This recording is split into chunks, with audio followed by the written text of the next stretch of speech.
And you see this sting operation involved illegal immigrants, including adults and underage teenagers who were funneling right into the sex industry once they came to America. What's your reaction from your insider viewpoint compared to what you witnessed on the inside of this?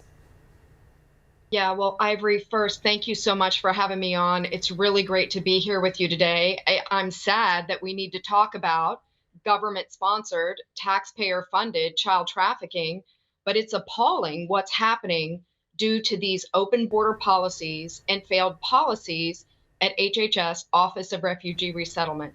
It's very crazy that very recently Muckraker, that's Anthony Rubin at Muckraker, actually interviewed children who were released from the site that I worked at, and they said they too were in debt bondage, still 3 years later being threatened with debts.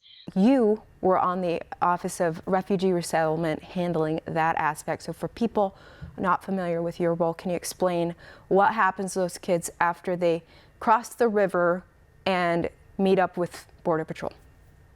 Sure. So our fine Border Patrol agents, when they encounter the unaccompanied children, those children typically have on them a piece of paper that is a name and a phone number of what's called the U.S. point of contact.